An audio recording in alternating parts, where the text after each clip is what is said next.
Assalamualaikum warahmatullahi taala wabarakatuh. Salam sejahtera untuk kalian semuanya. Salam perubahan untuk Indonesia yang lebih baik, lebih makmur, bahagia warganya dan maju negaranya. Oke teman-teman semuanya, selamat hari Senin. Semoga menjadi hari yang yang membawa kita kepada perubahan yang lebih baik. Hari-hari yang hari ini tentu lebih baik dari hari-hari kemarin. Oke teman-teman, semarak melaku-melaku bareng amin ya, dan doa bersama untuk Palestina ini dilaksanakan di Ngawi, di Jawa Timur ya. Ada sebuah acara melaku-melaku bareng bakal calon presiden, capres kita semuanya, capres kesayangan Anies Baswedan, dan bakal calon wakil presiden Bacawa Pres Abdul Muhaimin Iskandar atau Gus Muhaimin ya. Digelar di lapangan Kecamatan Kendal, Kabupaten Ngawi di Jawa Timur. Berlangsung sangat semarak ya. Sukses acaranya, luar biasa warganya. Warga Ngawi hari ini memberi pesan kepada semuanya, kompak untuk memenangkan Anies Rashid Baswedan. Nah, ribuan masyarakat, simpatisan, relawan, dan kader Partai Kebangkitan Bangsa tumpah, ya, tumplek black mengikuti jalan sehat di lapangan Kendal pada hari Minggu kemarin, hari Minggu pagi ya, tanggal 5 November tahun 2023. Melaku bareng amin ini di lapangan Kecamatan Kendal ya, diberangkatkan oleh caleg DPR RI Dapil 7 Jawa Timur, Ahmad Imam Sukri, bersama Ketua DPC PKB Ngawi Kiai Haji Khairul Anam Mukmin. Alhamdulillah, misi kami sukses. Misi pertama mengenalkan pasangan amin, misi kedua mendekatkan partai serta caleg PKB kepada masyarakat juga simpatisan yang ada di Ngawi. Kemudian misi terakhir adalah PKB ingin pemilu 2024 nanti terselenggara secara luber dan jurdil, jujur dan adil. Begitu dawuh Gus Anam, sapaan Kiai Haji Khairul Anam Mukmin kepada kita semuanya warga Indonesia. Pesan dari Ngawi teman-teman. Melaku bareng amin tersebut digelar serentak di 6 titik ya. Di 6 titik lapangan di 6 dapil wilayah Kabupaten Ngawi. Jalan sehat ini sebagai ajang memanasi mesin partai di bumi Ngawi ramah ya, dan memanasin teman-teman relawan Anies Baswedan di sana. 6 titik tersebut di lapangan Kendal, lapangan Watu Alang, kemudian lapangan Sumber Bening, lapangan Jogorogo, lapangan Teguhan, dan lapangan Widodaren ya, Kedung Kidul. Berbicara target, nah PKB Ngawi mentargetkan perolehan minimal 7 kursi di DPRD pada Pileg 2024 yang akan datang. Nah, seperti itu kata Gus Anam yang juga merupakan wakil ketua DPRD Ngawi ya. Sebelum pemberangkatan teman-teman, Gus Imam Sukri atau Gus Anam mengajak peserta melaku bareng amin untuk berdoa bersama dan mengumandangkan sholawat asyril bagi masyarakat Palestina. Pesan kami dari Ngawi untuk perdamaian dunia, semoga saudara kita di Palestina diberikan kekuatan dan segera ada perdamaian di sana. Tambah Imam Sukri ya. Teman-teman, selanjutnya capres kesayangan kita semuanya, Mas Anies Rashid Baswedan, dikeroyok rekan-rekan media saat menghadiri acara ya, acara ICMI di Makassar. Pertanyaan demi pertanyaan semuanya alhamdulillah dijawab dengan tenang dan penuh kecerdasan oleh capres kesayangan kita Anies Rashid Baswedan. Calon presiden kesayangan kita semuanya tersebut ya, Anies Baswedan, mengungkapkan pentingnya perubahan terkait orientasi pembangunan dari pertumbuhan menjadi pemerataan. Nah, hal itu disampaikan beliau ya, Anies Baswedan, ketika menjawab pertanyaan dari rekan-rekan wartawan setelah Anies Rashid Baswedan menyampaikan visi dan misi membangun Indonesia dari Timur dalam acara Silaknas ICMI di Makassar pada hari Minggu tanggal 5 November tahun 2023. Kami sampaikan pentingnya kita secara serius melakukan perubahan paradigma dari pembangunan yang selama ini hanya berorientasi pada pertumbuhan,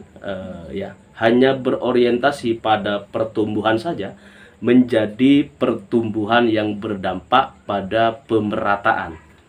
Dari pembangunan yang orientasinya pada sektor menjadi sektor dan teritorial.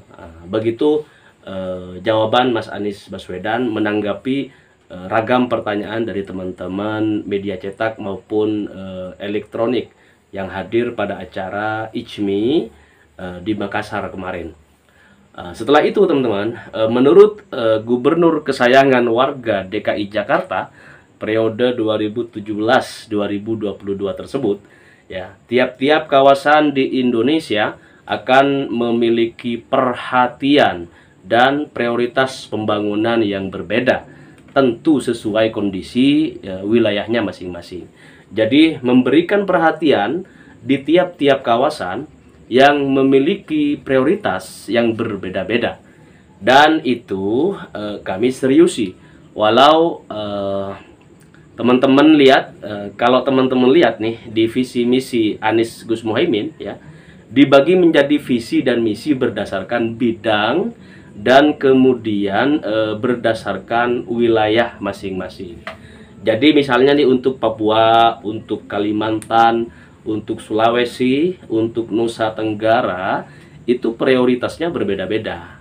Seperti itu paparan calon presiden kesayangan kita semuanya, Abang Anies Rashid Baswedan. Dengan begitu teman-teman, harapannya pembangunan yang kita lakukan nantinya sesuai dengan kebutuhan yang ada di lapangan. Dari kebutuhan yang paling mendasar misalnya bagi warga setempat, ya, hingga kebutuhan-kebutuhan lainnya yang memang sesuai dengan ragam jenis kebutuhan mereka sehari-hari. Nah, itulah visi dari Anies Baswedan dan Gus Muhaimin, teman-teman. Kata kunci yang selalu disampaikan oleh Mas Anies Rashid Baswedan ini adalah soal keadilan. Karena keadilan adalah prinsip dasar untuk meraih persatuan Indonesia, ya, untuk persatuan Indonesia yang betul-betul bisa terjaga. Menjaga persatuan dengan memberikan kesetaraan kesempatan kepada semua, di mana perekonomian menjadi satu perekonomian, satu kemakmuran dengan kesetaraan kesempatan. Begitulah kata Mas Anies Rashid Baswedan. Teman-teman, Mas Anies juga menilai bahwa kesetaraan adalah kunci persatuan. Nah, harapannya dengan begitu maka persatuan terjaga. Karena kami melihat dari bukti yang ada di berbagai negara di seluruh dunia, menjaga persatuan menjadi sulit ketika ada ketimpangan. Ya, tidak ada suasana persatuan dalam ketidakadilan. Kalau kita ingin persatuan terjaga di Indonesia ini, maka hadirkan keadilan dan kesetaraan, ya. Kesetaraan dan keadilan harus jadi prioritas. Begitu kata Mas Anies Rashid Baswedan menjawab pertanyaan wartawan soal rencana, semua rencana lah, di semua rencana. Nah, teman-teman, ada juga pertanyaan dari wartawan soal rencana pembangunan stadion berstandar FIFA. Mas Anies mencontohkan bahwa pembangunan stadion berstandar FIFA merupakan salah satu sarana untuk mempersatukan anak bangsa. Nah, stadion itu mempersatukan. Stadion membuat semua orang berada, orang yang berbeda, ya, latar belakang, itu bisa duduk bersama di stadion, merasakan perasaan kebersamaan, kekompakan. Kenapa dibuat dengan standar yang baik, standar FIFA, supaya semua unsur masyarakat bisa menggunakannya, gitu. termasuk penyandang disabilitas, kata Mas Anies. Yang menggunakan kursi roda bisa pakai, ya, bisa juga menikmati lapangan bola yang berstandar FIFA. Yang menggunakan alat bantu juga semuanya bisa pakai, sehingga kita ingin pakai standar internasional. Begitu kata Mas Anies Rashid Baswedan ketika ditemui di Makassar, ya, setelah memberikan tausiah, memberikan narasi ilmiah, ya, orasi ilmiah di depan teman-teman ICMI di kota Makassar.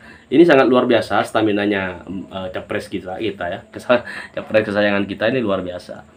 Paginya ke Munas gitu, kemudian menghadiri acara aksi bela Palestina di Munas, Jakarta, pagi hari sampai agak siangan gitu. Kemudian siangnya langsung berangkat menuju Makassar untuk memenuhi undangan dari keluarga besar ICMI di Makassar.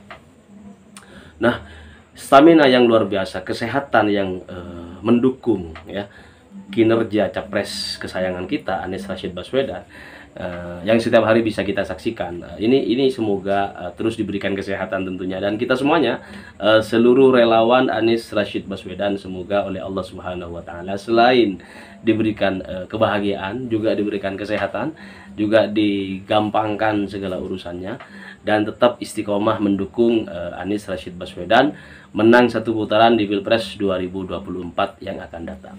Nah, teman-teman, kuncinya seperti yang selalu saya sampaikan, 14 Februari itu adalah hari pembuktian hasil survei yang sebenarnya.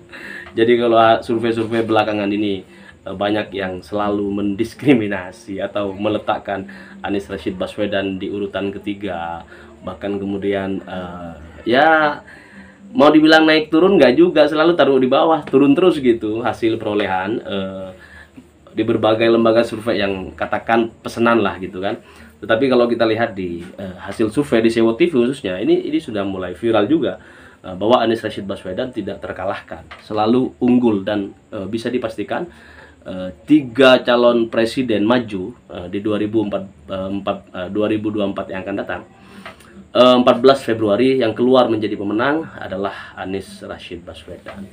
Nah, teman-teman, gelombang dukungan juga akan terus kita sampaikan setiap hari, agar kita ini tidak hanya kenal dengan para pendukung Amin, ya, dengan para relawan Amin di tempat masing-masing, di daerah masing-masing, tetapi juga kita bisa mengenal siapa saja sih relawan Amin ini yang ada di kota-kota lain gitu. Apa sih nama mereka gitu kan? Apakah Amin, apakah Baja Amin, apakah Timnas Amin, apakah milenial Amin, segala macam. Nah, gitu agar kita bisa kenal mereka juga. Jadi insya Allah setiap hari kita akan update perkembangan relawan, deklarasi demi deklarasi yang dilakukan untuk mendukung pasangan Amin, Anies Rashid Baswedan dan Gus Muhaimin. Kita sama-sama berdoa semoga Allah Subhanahu wa Ta'ala memberikan kesehatan, memberikan kemakmuran, kesejahteraan, keadilan untuk seluruh bangsa Indonesia.